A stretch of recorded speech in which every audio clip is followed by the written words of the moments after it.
Bonjour à toutes et à tous, aujourd'hui, c'était absolument pas prévu, mais on va tomber la boîte. C'est parti.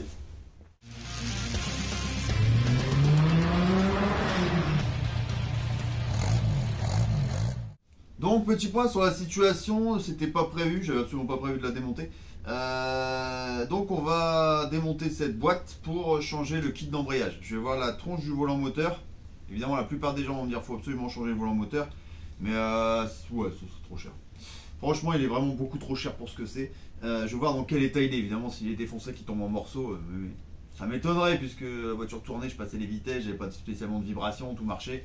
Donc ça m'étonnerait qu'il parte en morceaux et en lambeaux, mais si jamais il est explosé, j'aurais pas le choix évidemment. Mais sinon on va changer le kit d'embrayage. Donc disque, le mécanisme et la butée. Et par là même on va vidanger la boîte aussi, et donc on mettra de l'huile neuve dans la boîte. Changer les joints de ça, les joints spi là, de cardan. Parce que j'ai déjà changé une fois les soufflets de cardan et j'avais pas les joints spi, je les ai remis comme ça, alors on va pas faire la même connerie. On va les changer. Rien. Et l'émetteur. Récepteur, pardon. Le récepteur, si vous vous souvenez bien, j'ai pété la fixation aussi là, donc je vais devoir la percer.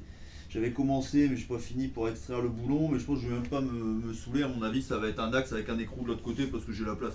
Donc si j'arrive pas à extraire le bout de vis parce qu'il est trop coincé, je vais clairement pas me prendre la tête. Ça va être un axe et un écrou et basta. Donc on va faire tout ça aujourd'hui. On va démonter le démarreur parce que je l'avais remonté. Donc là on va commencer par démonter le démarreur et faire le tour des boulons. Je vais vous montrer tout ça de plus près. Alors pour défaire cette boîte, il y a des boulons partie interne, ici en dessous. On en avait un ici aussi. Ensuite, c'est en partie extérieure. Vous en avez un là-bas, un là, qui est le boulon de démarreur. Deuxième boulon de démarreur qui est ici. Là, celui-là, en fait, celui qu'on voit ici, c'est le boulon que je montrais de l'autre côté qui se fait par l'intérieur, côté intérieur de boîte. Et ensuite, la boîte doit venir. Donc on va tout de suite commencer par redémonter le démarreur. On va déboulonner tous ces écrous. Et on va essayer de sortir cette fameuse boîte. Je ne sais pas si je la vidange avant ou pas. Ce qu'on va faire, c'est qu'on va commencer par la vidange. Pour la simple et bonne raison que je me connais, je vais démonter la boîte, je vais commander le truc, je vais remonter l'embrayage, je vais remonter la boîte. Je vais pas acheter l'huile, j'aurai pas l'huile. Et au moment où je vais remonter, je vais dire ouais de la merde, je laisse la même huile. Ouais, je me connais.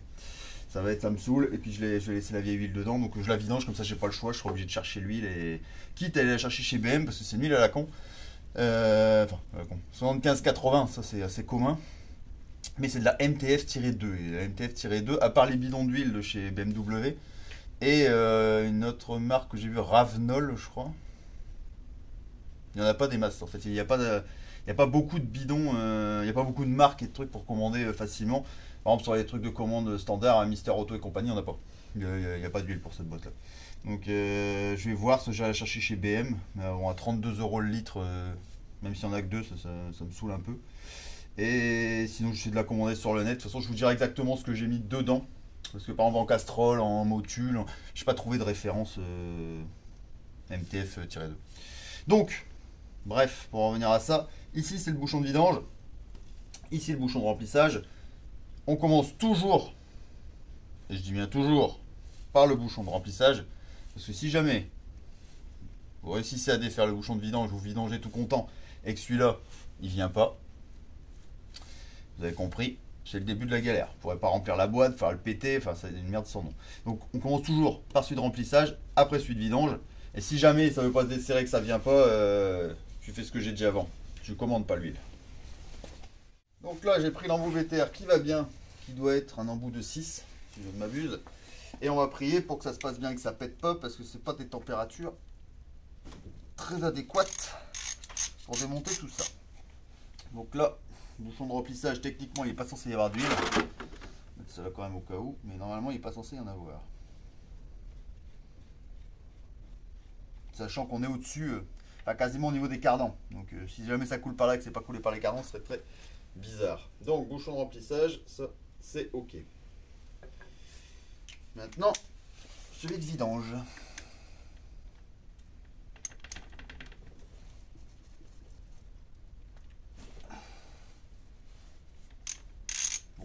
Un poil plus dur, mais ça va. Là, je vais faire un petit carton, on va essayer de faire ça propre. On va essayer de ne pas faire le gros dégueu. J'espère que ça va aller, que ça va couler à peu près dedans. Coule à peu près dans le bac, ça m'arrangerait. Et comme ça, par la même, je vais vous rapprocher. On est toujours en train de dire les huiles à vie, c'est pas ça, c'est pas ci, c'est pas là. Je suis d'accord, hein, par contre, entièrement d'accord. Voilà, elle est d'origine l'huile à mon avis. Hein. Elle n'a pas été faite par BM et je l'ai jamais fait, donc elle a 275 000 bornes. Ouais, c'est pas bien, je sais. C'est pas bien du tout. Comme ça, on va voir la gueule qu'elle a. Et s'il en reste, ça tombe bien plus.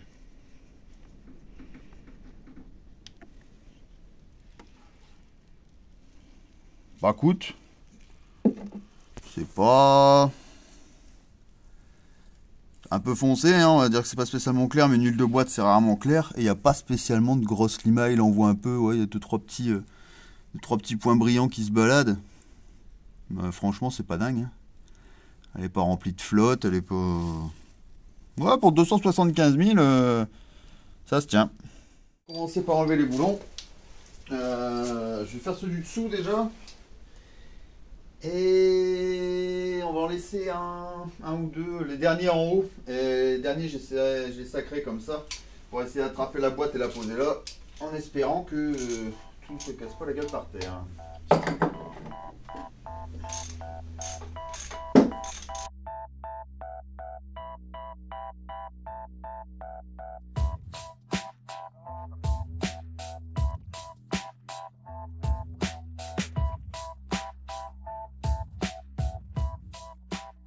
Donc là, il ne reste plus qu'un boulon. Et normalement, ça vient.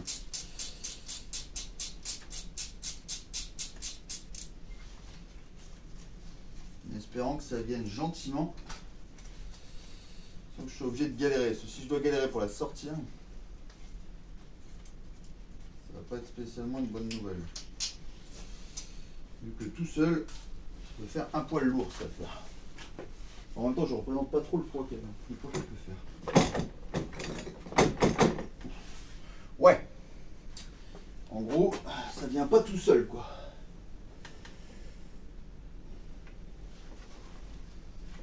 Niveau queue de boîte, je pense que c'est posé. Après, j'ai cette cale là aussi qui le tient, ce qui ne doit pas aider à la blague.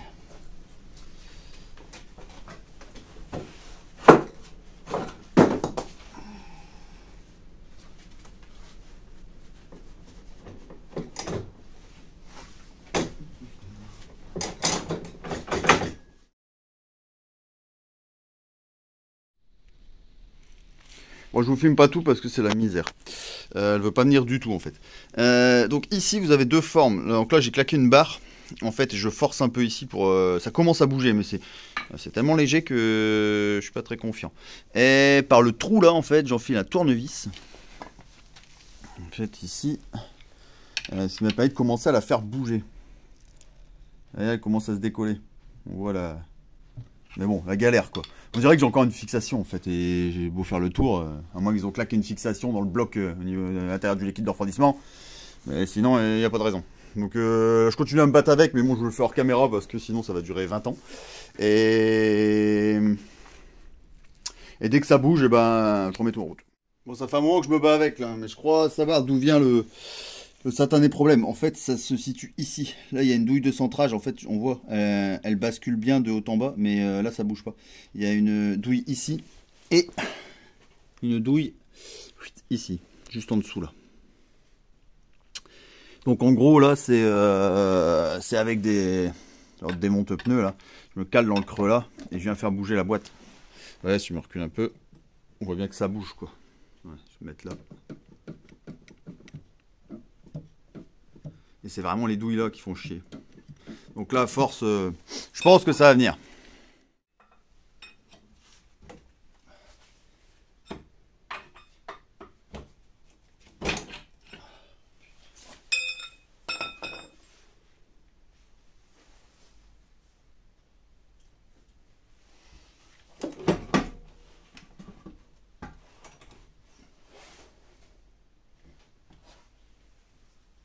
Eh ben, bordel.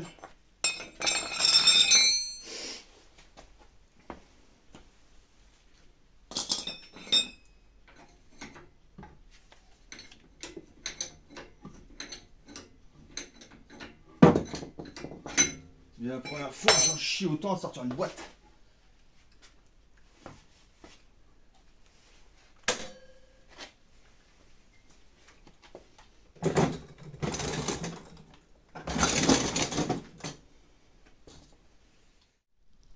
Donc maintenant que la boîte est sortie, on va tomber le mécanisme d'embrayage pour accéder au disque. C'est ces vis là. Il faut démonter pour sortir le truc. Il y en a tout le tour, une là, là, là, là et là. Il y en a 6 en tout. C'est du Torx. Alors la taille, je ne sais pas. On va regarder exactement. Et tiens, pour ceux qui veulent savoir, d'origine, c'est du Luc.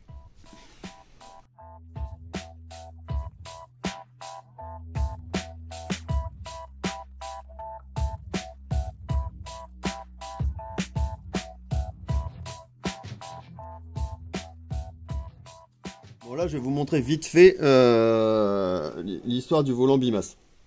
Là je vous ai fait des repères. Sur la dock, si vous prenez, vous avez le droit à 21 degrés d'usure maxi, et ce qui correspondrait apparemment à 5 dents. D'après aussi la dock. Sinon il suffit de tracer un axe et de mettre un rapporteur. Vous tracez un autre trait. Mais bon, grosso modo 20 degrés. Quand vous voyez 45 degrés, c'est la moitié de 90. 20 degrés, en gros ça correspond bien à 5 dents. Donc mon maximum... Là, je suis contre un premier ressort. Je ne peux pas le décaler. Je peux pas le décaler par là. Si j'essaie de le tourner, il ne tourne pas. Là, on va partir vers la droite. Normalement, s'il est mort, 1, 2, 3, 4, 5 dents, du coup, si on compte celle-là. Arrivé ici, il serait mort. Là, je suis au max. Je comprime déjà les ressorts. J'ai, en gros, comme vous pouvez le voir, à peu près 1 dent et demie. Donc, le volant moteur, en fait, il est nickel. Donc pour en revenir là-dessus, moi dans ma manip, je vais changer le kit d'embrayage, donc disque, le mécanisme et la butée qui est dans la boîte. Par contre, la butée elle est morte. Je vais vous la montrer, je vais vous montrer tout de suite après, elle est dézinguée. Le volant moteur, je vais pas le changer. Pourquoi? Après, beaucoup de gens disent il faut tout changer, tu te fais chier, tu as tout démonté, maintenant il faut tout changer, sinon après c'est la galère. Le fait d'avoir déjà démonté la boîte est ressorti, je vais graisser les pions et les pions de centrage, remonter les vis avec de l'anti-grippant, donc le jour où je dois la redémonter, ça sera pas un souci, sachant que j'ai déjà tout démonté une fois. Bien que ça me casserait royalement les boules. Mais bon, c'est pas impossible à faire. Et pourquoi je ne vais pas le changer? Tout simplement parce qu'il coûte entre 400 et 450 euros. Sincèrement, ça me fait trop chier. Il est hors de question que je mette 450 balles dans un volant moteur qui en plus, s'il était mort, oui. Mais là, il a l'air en bon état. Je ne connais pas grand chose en Bimas. Jusqu'à maintenant, j'ai toujours fait que des volants moteurs fixes, donc je changeais des kits d'embrayage normaux. Là, c'est le premier Bimas que je vois, c'est le premier Bimas que j'ai devant mon nez. J'en ai déjà vu par terre dans des garages, mais sur un moteur qui m'appartient, c'est le premier. Il n'est pas mort, je ne vais pas le changer et claquer 450 balles pour rien. Je vais changer le kit d'embrayage complet. Du coup, on va juste le nettoyer, le souffler, le nettoyer. On va remonter tout ça. Là, il faut que je commande les pièces. Hein, j'ai rien commandé. Je voulais d'abord voir ce qu'il y a différentes tailles. Donc celui-là, c'est un 215 mm et bien de la marque Luc d'origine. Donc je pense que je vais reprendre un Luc. Il a tenu 275 000 bornes. Qu'est-ce que tu veux lui reprocher? Et surtout, sachant que je ménage pas mes voitures. Donc même si je vais pas faire des gros démarrages ou des trucs qui vont user l'embrayage, il a déjà eu des changements de rapport assez énergiques et au final il est nickel quoi. Par contre je vais vous montrer tout de suite la butée, elle fait un bruit, mais je le savais hein. Avant de le démonter, c'est pour ça que ça m'embêtait de pas le faire, mais en même temps j'avais pas décidé de le faire. Mais elle faisait un bruit de malade et elle est... T'entends bien le roulement dedans. Il est chocolat quoi. Elle claquait terrible, au ralenti ça faisait clac clac clac clac clac clac, c'était elle qui barloquait. Donc tout ça on va le changer, je commande les pièces et d'ici on va dire ouais, une semaine, 10 jours, on met un embrayage neuf.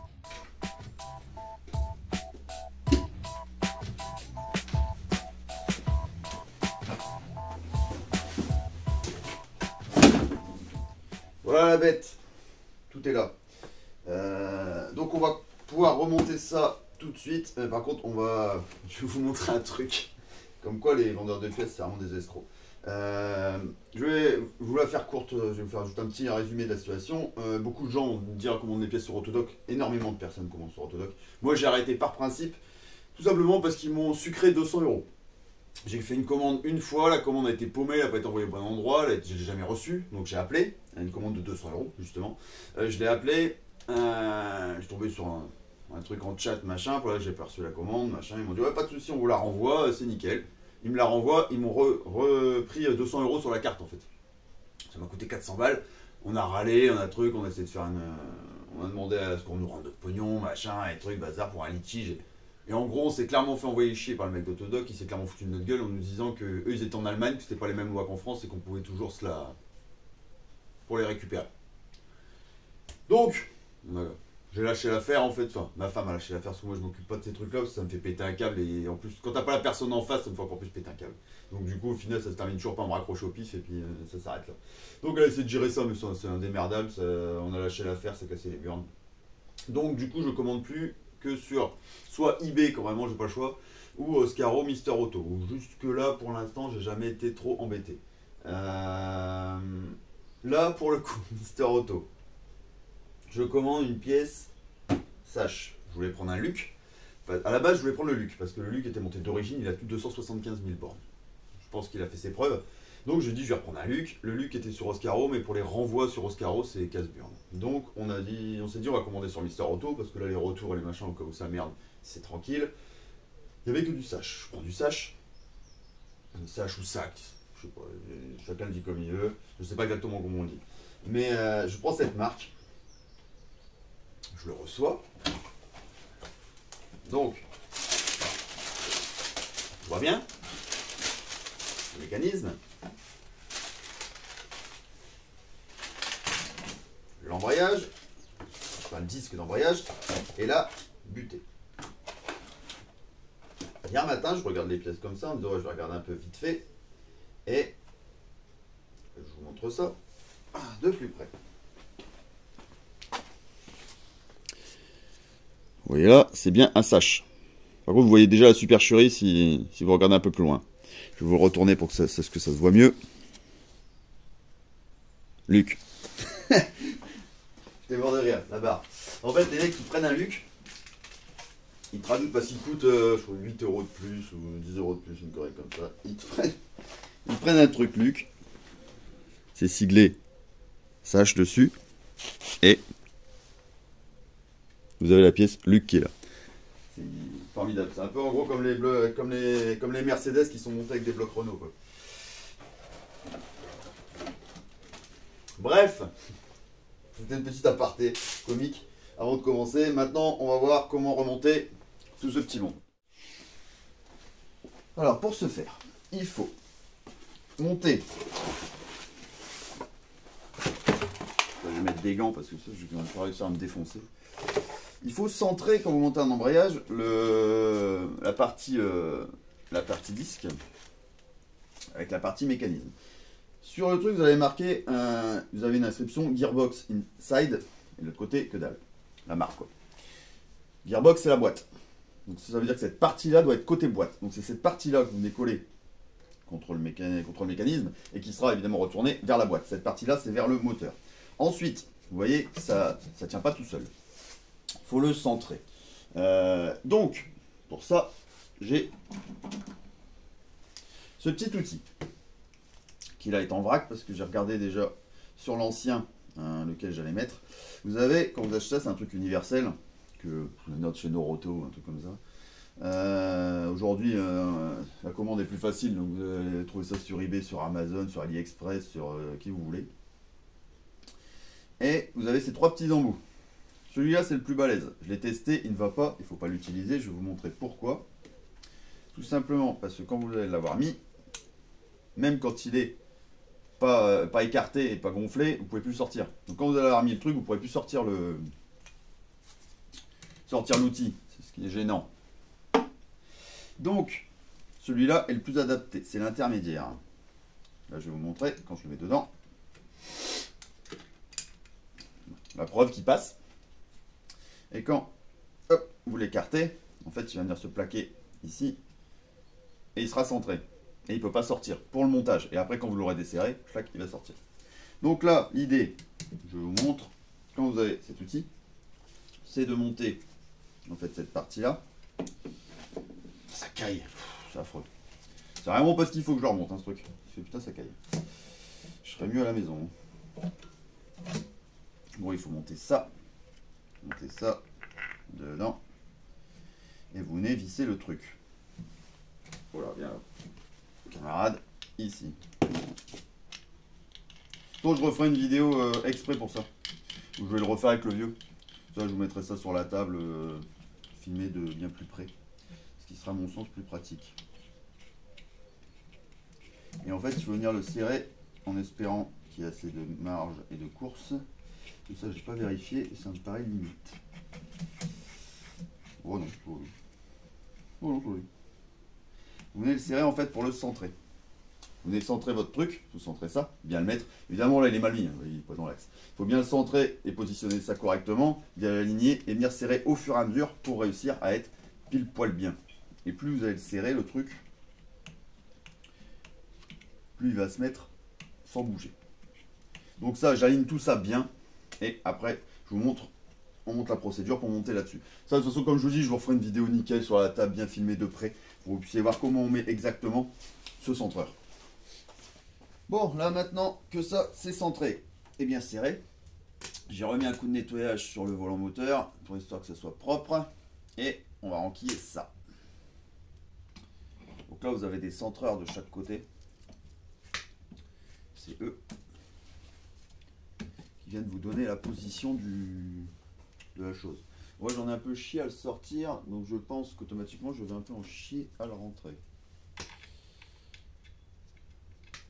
Je vais mettre quelques vis. Je vais en poulet dessus.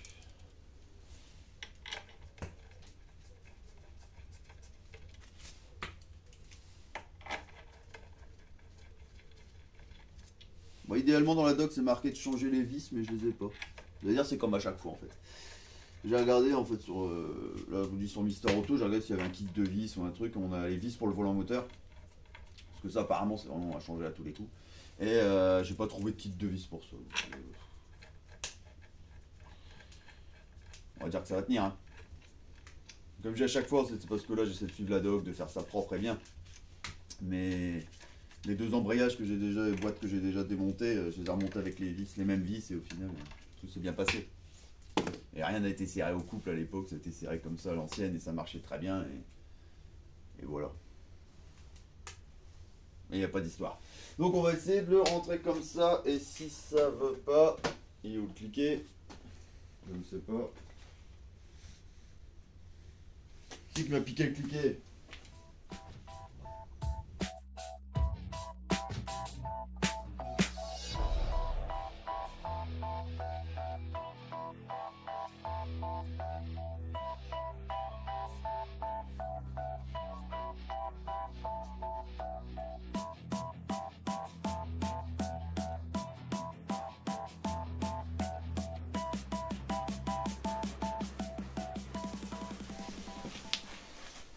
Donc là l'embrayage est serré, alors le serrage c'est subtil, hein. Je vous l'ai noté à 28 newtons, mais par rapport à la doc c'est très bizarre. Normalement R50 c'est 20 newtons parce que ça a du diamètre 7, et, enfin M7.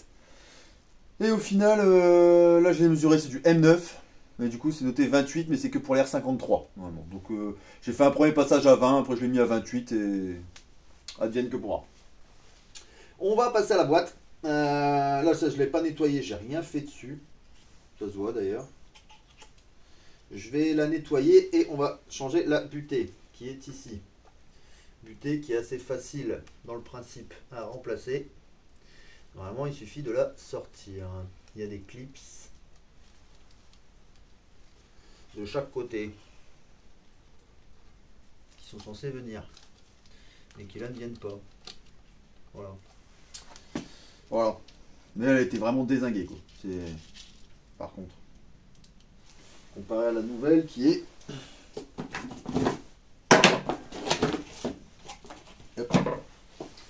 là, qui a un bruit quand même un petit peu plus sympathique. Celle-là Celle-là, on dirait même qu'il manque un bout. Bon, celle-là, elle était vraiment morte. On va mettre celle-là à la place. Mais bon, avant ça, évidemment, on va nettoyer un peu parce que là, c'est crado de chez crado.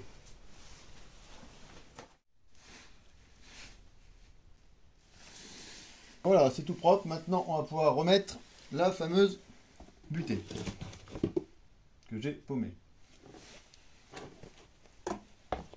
Non, elle est là.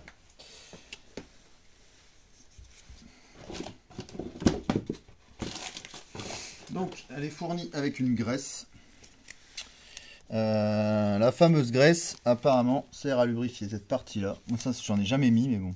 Elle sert à lubrifier cette partie. Il faut que ça coulisse correctement. Et après, on met légèrement sur la queue de boîte aussi, histoire que ça rentre tranquille.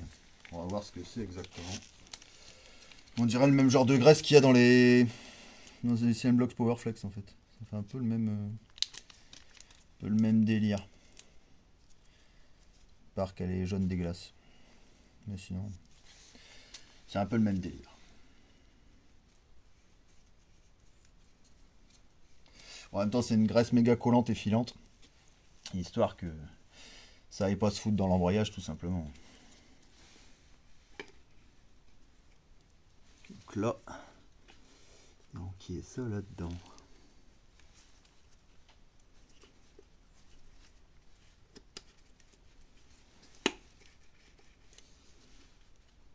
Voilà. Hop. Et donc on va le mettre tout de suite, comme ça sera fait.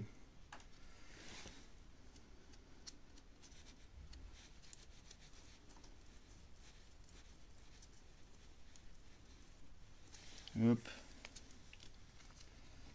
Histoire de pas trop se faire chier à rentrer cette affaire. La lubrification, c'est la vie.